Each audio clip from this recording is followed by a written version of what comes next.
Mega power star Ram Charan game changer వంటి భారీ flop తర్వాత నటిస్తున్న సినిమా పెద్ది. ఉప్పెన ఫేమ్ బుచ్చిబాబు సానా దర్శకత్వం వహిస్తున్న ఈ సినిమాపై భారీ అంచనాలు నెలకొన్నాయి. జాన్వీ కపూర్ హీరోయిన్ గా నటిస్తున్న ఈ సినిమాకు ఏఆర్ రెహమాన్ సంగీతం అందిస్తున్నారు.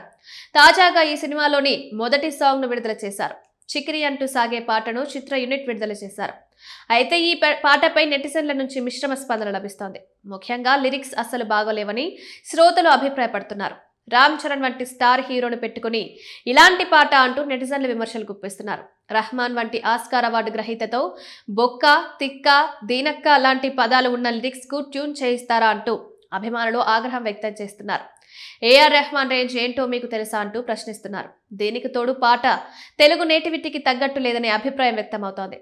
రెహమాన్ కు తెలుగు పెద్దగా తెలియదని, కంపోజ్ తమిళ్ కు తగ్గట్టే ఉందని విమర్శిస్తున్నారు. రామ్ చరణ్ వేసిన హుక్ స్టెప్ పై కూడా ట్రోలింగ్ జరుగుతోంది. ఈ స్టెప్ చూసిన ఆడియన్స్ కు కాస్త విభిన్నంగా అనిపించింది. నెటిజన్లు, మీమర్స్ ఈ స్టెప్ ను ఫన్నీ సంఘటనలకు ఉపయోగించుకుంటూ ఎడిటింగ్ వీడియోలను ఒక రేంజ్ లో ట్రెండ్ చేస్తున్నారు. జానీ మాస్టర్ కంపోజ్ చేసిన స్టెప్పులు ట్రోల్ మెటీరియల్ గా మారడంపై సినీ విశ్లేషకులు ఆందోళన వ్యక్తం చేస్తున్నారు. ఒకప్పుడు జానీ మాస్టర్ స్టెప్పులు అద్భుతమైన ఫ్లో, అందంతో కనిపించేవి. కానీ ఇప్పుడు ఆయన కంపోజ్ చేస్తున్న కొన్ని స్టెప్పులు ట్రోల్ మెటీరియల్ గా మారుతున్నాయన్నది విశ్లేషకులు అభిప్రాయపడుతున్నారు.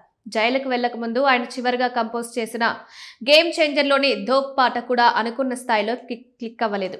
ఈ పాట కూడా సోసోగానే కొరియోగ్రఫీ చేసినట్టు అర్థమవుతోంది.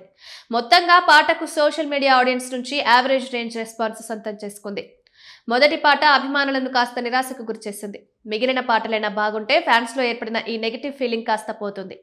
ఈ చిత్రం వచ్చే ఏడాది రామ్ చరణ్ పుట్టినరోజు సందర్భంగా మార్చి 27న విడుదల చేయడానికి సన్నాహాలు చేస్తున్నారు.